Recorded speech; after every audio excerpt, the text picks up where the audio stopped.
Autoloaders are tanks that many people get wrong. However, today's video is going to focus on how the top players, the top 1% of players, use autoloaders correctly. And of course, in today's video, we're not going to pick the usual suspect, the Kranvong, as our tier 10 autoloader that we're going to showcase. In fact, today we're showcasing the AMX50B.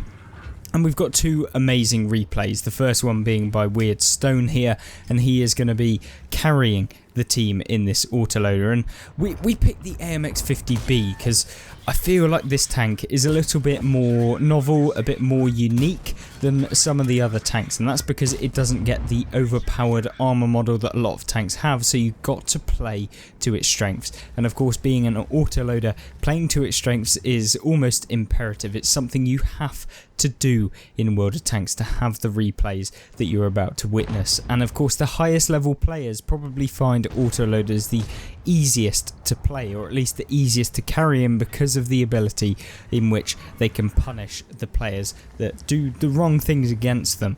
And that is where I think, as a player that's played thousands and thousands of games of World of Tanks over both the versions that I've played, both World of Tanks console and of course PC, that I agree entirely that this autoloading mechanic is definitely one that is utilised the best by the best players.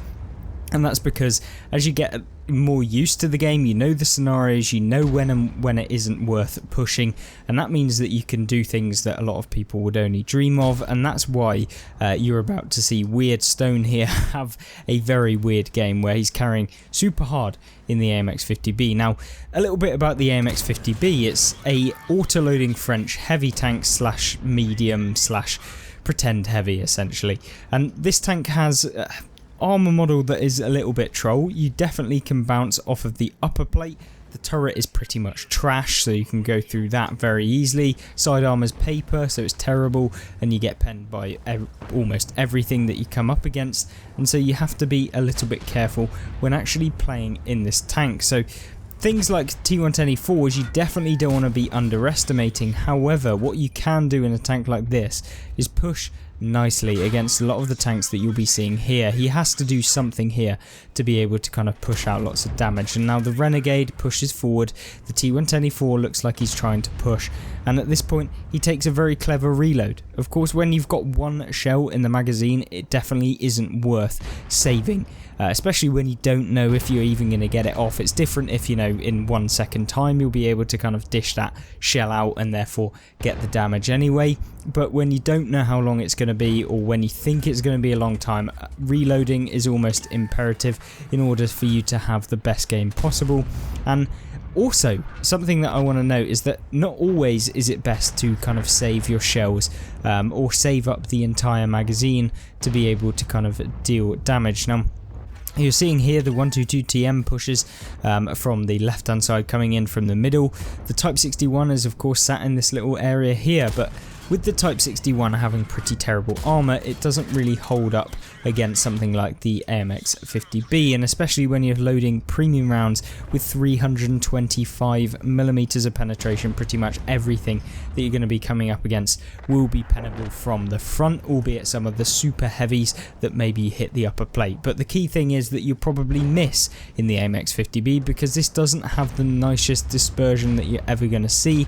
However, it can still perform quite nicely, and the best targets it can perform against are ones that have absolutely no armor and are able to be penned. Now, the T110E4 there makes the ultimate sacrifice, and so does the T100, and this is where being in an autoloader changes the game, how you're able to impact the game. And that's the sort of thing that you need to be thinking about in a game like this where you're kind of surrounded. You need to start picking off the low health tanks, and one of the key areas that I would be getting is making sure I'm getting this 122TM if I can get the chance. Of course, not YOLOing into them to try and take them out, or take out two tanks that are on like 100 hit points each, but just making sure that you are aware of the tanks that are the most dangerous to you, and therefore you can kind of push on forward.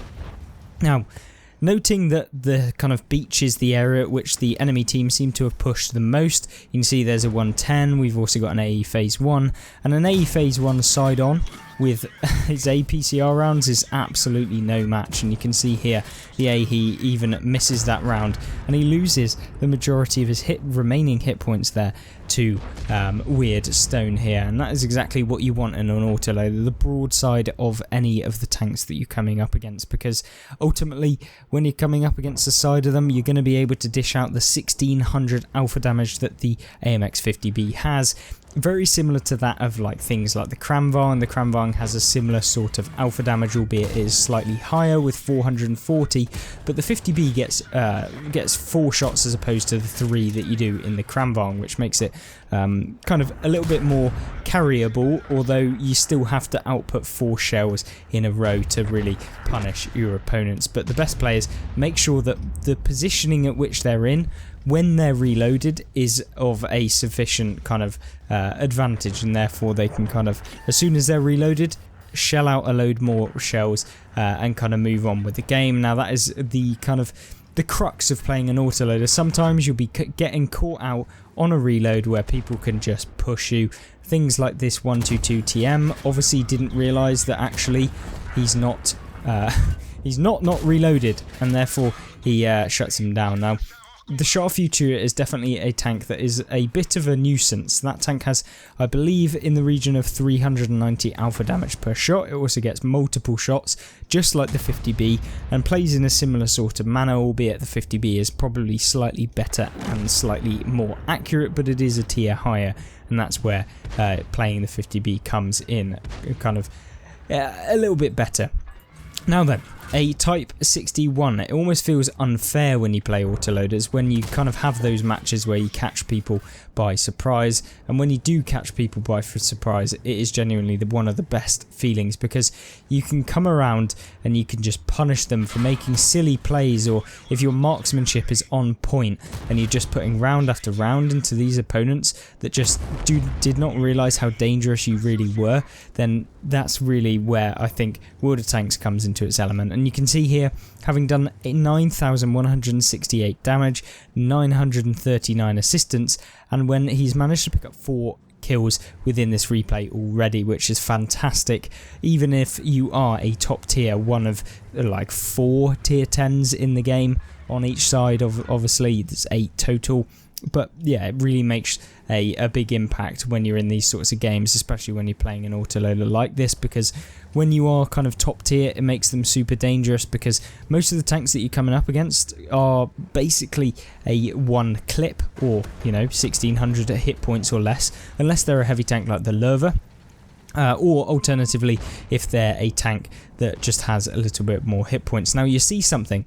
He doesn't go for the AT-15 because he knows he can get the AT-15 regardless, but what he needs to do is get rid of this Löwe, because as soon as the Löwe's out of the game, he can kind of move on. Now he gets super lucky, I'm not going to lie. Having 1600 alpha and managing to set the Löwe on fire there is obviously something that you will want to be doing, and having set the Löwe on fire, you know exactly how it's going to go. Now the Löwe tries to come round, but he uses the clever terrain to be able to get down into this dip, and the Löwe can no longer hit him. He does have to be careful about this AT-15 who is sat out in the open, but he does also need to be wary that he can't just continually unload on the AT-15, because this Löwe could potentially just YOLO him, and he doesn't want to get taken out. You can see him just putting rounds into the side of the AT-15. He is now on a reload, and that is kind of where it becomes a little bit dangerous. Now then, he's picked up 12,198 damage so far, 5 kills, and there are 3 tanks on the enemy team still remaining. This STRV-103B, the Kunstpanzer and the Type 61, all of which are kind of, they can definitely remove the rest of his hit points in one shot, so he cannot be too aggressive, and of course his team could still lose this if the enemy team do clutch it. Now he goes for kind of a very slim shot. Does the STRV back up? No, he doesn't, which is a little bit of a pain, because that thing is, yeah, as most of you will probably know if you're watching this, a pain in the backside to be able to take out, especially when you're trying to spot it at the end of the game and it's just sat in a bush being a little rat. But nonetheless, when you're in the 50B and you're in this sort of matchup, you can be, well, you can afford to be very aggressive and be the one that can kind of show the opponents that they should not be messing with you. And what you're seeing here is a bit of a tactical play here. Now, you can see that the majority of his team are kind of on the beach. They're now moving up, and he knows that there's a Type 61 and Kunze-Panzer that he has to be very careful of. So he could push through the middle up here, but that could be pretty dangerous because there could be one of them that's relocated from this flank back into the base and gets view range onto him. And of course, if he comes around this corner, he could get taken out by this STRV, but now that the STRV is spotted, and in fact that there is someone in the cap circle, because, you know, why wouldn't you cap when you're in this sort of clutch scenario, it means that he's in a bit of a dire situation. He needs to take this STRV out if possible, but he is 100% needing to destroy the last tank in the base, and unfortunately, he doesn't actually manage to get back in time to be able to deal with the base, and therefore loses the game, which is very, very disappointing. However, it was still an amazing replay, and of course, he still picked up 12,198 damage, 940 assistance just under, and yeah, what an insane replay. Let's jump into the second. Now, the second replay that we're watching here is by Judgment Shock, and he is going to be showcasing a far more aggressive style of AMX 50B that is played on Airfield, one of my more favoured maps. Maybe not my favourite, because I feel like there are definitely some little TDs that always ruin your game sometimes. However, it can still be a very, very good one, especially when you're in a more aggressive playstyle. Of course, you can take the hill area over here, which is always good. You've also got this area here where you can fight against a lot of the other heavies, and if you are in a autoloader, which can dish out 1600 damage in one burst, then you're able to shut down a lot of the opponents that maybe make a little bit too aggressive of a push. And you can see that Judgment Shock is actually going to go up into this position. Now, he does take multiple hits, and it's unfortunate he takes an Object 704 hit, because that is definitely not a tank that you want to be receiving too many hits, and you can't receive too many hits when you're playing against him. Now, he does come out at the beginning of the game into a pretty kind of early spot to try and get some damage. Now, unfortunately, he does take that damage that we talked about, but it doesn't really matter, because when you're in this tank and you have the kind of ability that Judgment Shock here has, and of course the experience that he has, then he's able to dish out his full clip onto the opponents by spreading the damage against a lot of the tanks that are kind of available to him. And that is exactly what you want to do in an autoloader. That's where the top players perform, is when they put themselves in a position where they're not just going to hit one tank and then they're going to be kind of left there with 3 rounds in their tank, just sat there waiting, hoping that they'll be able to dish out the rest of them. They make sure that they're in a spot where they can be of advantage to their team, where they can continually rinse out a lot of damage. Now, he stays potentially a little bit too long there, but he doesn't manage to receive a hit from the IS-7, albeit he could have definitely hit one if he managed to blind fire. I don't know if he was spotted. I think he got spotted at the last minute there by the IS-7, and therefore he kind of was a little bit lucky, but not necessarily lucky to not take a hit. Now, we know that the Object 704 is probably sat in this bush over here, because of course he wasn't the one that actually pushed forward, but we also know that there's a King Lerva. Now, the King Lerva obviously has pretty weak side armor, and if you watch the video that we did not that long ago on the King Lerva, the Panzer, well, the VK7201, then you kind of know about that side weak point of the tank, whereby you've got these kind of big bulbous areas on the right and left hand side of the tank, which kind of negate the ability to side scrape in a tank that was designed to side scrape. I mean, pretty much sums up World of Tanks, but there we go.